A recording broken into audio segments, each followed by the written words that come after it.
அயோத்திக்கு இங்கே என்னப்பா சம்மந்தம் இருக்கு நீ சொல்லு. இங்க தெளிவுபட அந்த மசூதி அது இவங்க ஏதாவது சொல்றல மசூதி வந்து அது அங்க அந்த வெள்ளக்கார காலத்திலே தீர்ப்பு வந்துருச்சு.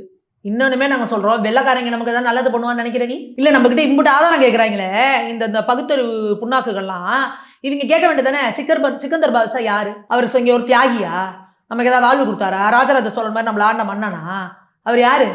அவரை கொன்னது யாரு? படையெடுத்து நம்ம மன்னர்கள் தான் எங்களை கொன்னது. மதுரையை ஃபுல்லா ஆதிக்கம் பண்ணி வச்சு மீனாட்சி அம்மன் கோயில 50-60 வருஷமா பூட்டி வச்சிருந்தாங்க. வரலாறு எடுங்க.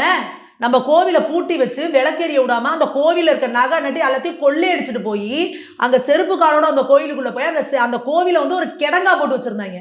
ஆயுத கிடங்கா வச்சிருந்தாங்க. அப்படிப்பட்டவங்களுக்கு நீங்க என்ன யார் இப்ப சப்போர்ட் பண்ணிட்டு இருக்கீங்க? அவங்களை கேள்வி கேட்குறீங்களா? நாங்க அதையும் சொல்லிட்டோம். இது வரலாறு முடிஞ்சிருச்சு, நம்ம இதை பேசக்கூடாது. உங்களுக்கு அந்த இடம் இருக்குன்னா வச்சுக்கோங்க. எங்க இடத்துல நீ விளக்கேற்றணும்னா எங்களை நோண்டி நோண்டி கேள்வி கேட்கிறல்ல, அது தீபத்தூணா விளக்கு தூணா ஆதாரத்தை கொடு.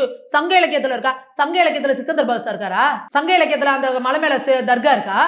இதெல்லாம் நாங்க பேசுவோம்ல. அங்கேயே சவணர் படுகையும் இருக்குல்ல. அப்போ நீங்க என்ன செய்யறீங்க? தொடர்ந்து இந்துக்களை மட்டும் ஏன் கேள்வி கேட்கறீங்க? ஏன் இந்துக்கள் மட்டும் உங்களுக்கு ஆதாரம் கொடுத்துக்கிட்டே இருக்கணும்? நாங்க தெளிவா சொல்றோம், இஸ்லாமியர்களோட உணர்வுகளை நாங்க மதிக்கிறோம். அங்க தர்கா இருக்கு. அவங்களே என்ன சொல்றாங்க, 2005 பீஸ் கமிட்டி போட்டு எங்களுக்கு இத்தனை கிலோமீட்டருங்க 15 மீட்டர் தாண்டி நீங்க எங்க வேணா விளக்கு ஏத்திக்கோங்க, பிரச்சனை இல்லைன்ட்டாங்க. உனக்கு என்ன வந்துச்சு? திமுக அரசுக்கு என்ன வந்துச்சு? அவங்களே விளக்கு ஏத்திக்கோங்கன்னு சொல்றாங்க.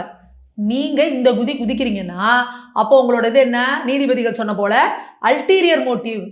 திமுக ஒரு உள்நோக்கத்தோட செயல்படுது, இந்துக்களை வஞ்சிக்கணுங்கிற உள்நோக்கத்தோட செயல்படுது அப்படின்றத நாங்க வந்து இங்க ஸ்ட்ராங்கா சொல்லிக்கிறோம்.